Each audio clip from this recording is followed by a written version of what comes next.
So the election isn't even over, and it's probably not going to be over for a couple of weeks from what I've seen and what the experts have said.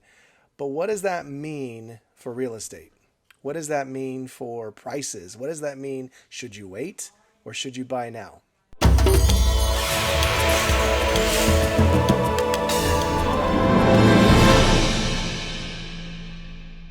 Hey friends, it's Andy Nazaroff with the Nazaroff team doing something a little bit different for this week's Real Estate Corner because I wanted you to see 4 things that I did some research on for you, and we've included them in our newsletter this week if you're looking at the email version or the printed version. If you're watching this on Facebook, don't go anywhere. You're watching it on YouTube, don't go anywhere. You'll understand this in a second. So everybody's wanting to know, depending on who gets elected as president, what's the real estate market going to do? And I've already been in a couple of conversations just today about this subject. And here's the deal. We have history to look back to.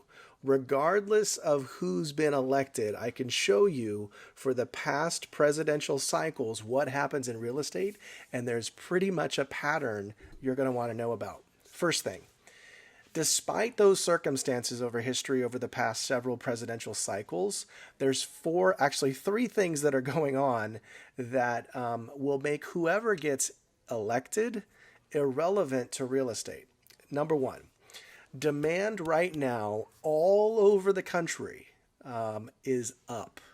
We have access to several real estate economist data that gets pushed to us on a regular basis, and everywhere across the country, by the way, with the exception of a couple of markets that are dealing with high-rise condo sales, it's more indicative of COVID and people wanting to go more rural and not be so urban.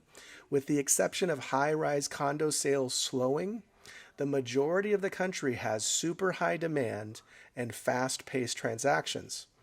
Second reason, and this is an interesting one. There is an organization called the Zelman Group.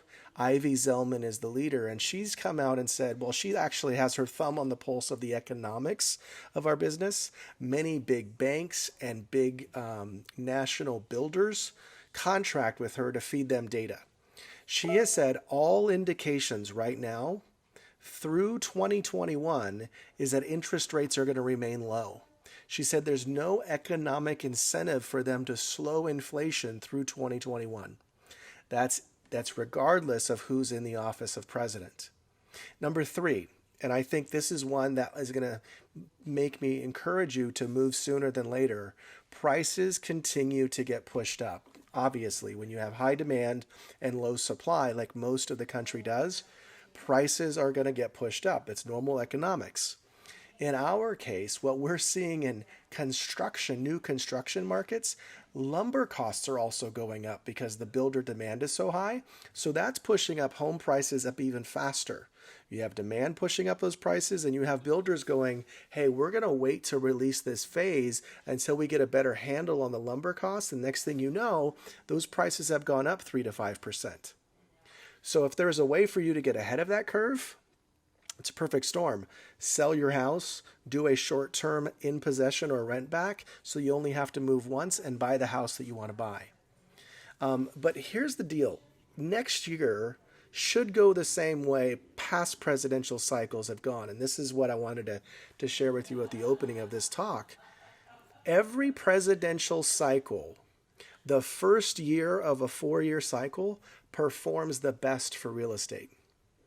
So if there ever was a time for you to go, should I wait or should I do it? I think I've given you enough data to say now's the time to engage with us. Hey, reach out to us. And if you're just wanting to stay connected to the research and stay connected to the information like this, like our Facebook page, subscribe to our YouTube channel, continue to make sure our email newsletter is not going to your spam or promotions folder, and we'll keep in touch. Until next time.